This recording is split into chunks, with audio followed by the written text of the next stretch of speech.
Now, utilizing the basic knee, we've changed bag. We've gone from a leg kicking banana bag to a knee bag. This bag's a half bag, and basically you'll be able to clinch this bag now. The top of the bag is closer to you, and the chains are in. This bag, you can kick it and go straight to the knee. You can just knee it. You can clinch it and work. We're going to go, we just did the straight knee. Picking your knee straight up the middle and going in. You're getting the power from the push of your hips forward. This line of tape is symbolizing the midsection of an opponent. Here I'm going to start with my right straight knee.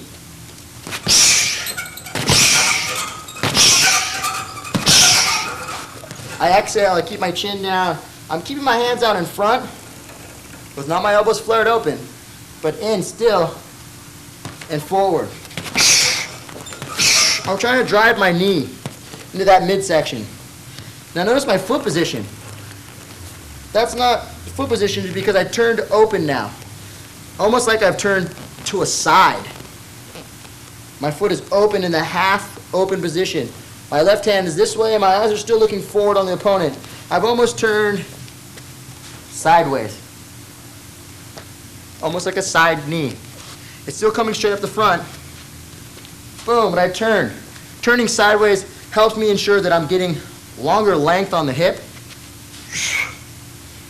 and more bone. More of the knee and less of the shin. And making sure that I come straight in up the middle. Boom. That foot automatically turns to the open pivot position. Half open. I'm hitting the middle with my right knee. Keep the chin down. Right knee. I pivot my left foot and stick the right knee in there. Starting basic from the very, very basic. Start slow. You can start on your bag in this position. Just pick your knee up, put it on there. Look at your foot now. Look at your hand. Your hand should be on the bag. Palm open, extend it out. Shoulders protecting your chin. Now from there you want to get power. Pivot your foot and push. It's a small motion, but once it goes fluid through one knee, it gets harder. Now you're using that, as we did in the first series, side to side stepping motion. You're using dimension, lateral movement. Now, you can go right knee to left knee. What you're trying to do is you're trying to work your hips. The front knees, you're using the front and back swinging motion. You can go in straight right knee. You can put your foot down. Now you've switched your foot position, but you have loaded your left knee. So now just drop back. Left knee, you're back to the same foot position. Right knee, left knee. I'm controlling the bag though. I know where the bag's at all times with my hands. So due to the fact that if I'm not using my hands, they're kind of no good for me. I'm keeping them right here, so I'm keeping the bag at bay. Right knee, left knee, front knee. I'm using the kickback of my hips as I'm pushing my butt back. Boom, back, forward. Right knee, left knee. Once you work the knee into the clinch position. Clinch position.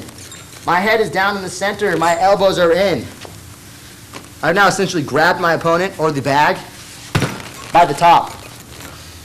Key here, keeping your cool, relaxing, and keeping your elbows in. If your elbows flare up, your opponent can grab your head and twist you from side to side, throwing you off balance. Keep your head down and elbows in, sunk tight. Since you're going to probably be wearing gloves, you can't really grab and lock onto your hands. What you can do is apply pressure onto the top hand, put your elbows together, keeping your head down in the middle, not to one side, because that disadvantages you. Breathe through your nose. So we've entered with the front knee. I've gone to the clinch now. My elbows are in. Notice I'm grabbing the top like I have the top of somebody's head. My head's down. I still have the same foot position I started from. The A and B. Left leg in front, right leg in back. I can throw continuously front knees. All I'm going to try to do is drop my hips back and my back, like I'm sticking my butt out. Bend the knee and pull it straight up. So you're coming in a motion like this. Notice the knees coming up on an angle. I'm utilizing my tricep strength for a pull. Proper way to do it would be to give it a little push forward and use its own momentum of the bag or your opponent to moving backwards towards you. So push, knee. So the bag, I pushed it just slightly, so it's got a little rock to it now. It comes forward. As it comes back, I'm using the own momentum of it to stick my knee, boom, in. So I stick my butt back, and then I launch my knee up the middle. I'm still controlling the bag. I'm still holding on to it. My elbows are in. My elbows aren't out, they're in. As much as I can get them in, my head's down still. And I exhale as I let the knee go. So, push, knee. If you want to go left, you got to do that little shuffle step. Push, knee. I like the little shuffle because it gives you that added momentum and speed. Lead with speed, follow with power. The right is strong. Notice the power is coming from my hips doing this. I keep my head forward. If my head was up, I'd be easily drawn to one side. Since my head's down, it's harder to grab my neck. Considering that when you're doing this with an opponent, we're trying to grab your head. So, we've gone the front knee now from the clinch. We started front knee, just using it as a weapon from standing in your base. To the clinch. You're now in the clinch and you're using front knee to hit the midsection.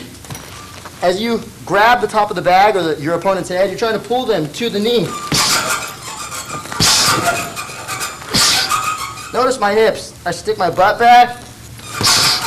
I pull the knee in. Like an arrow, it's entering the bag. My chin's still protected by my shoulders.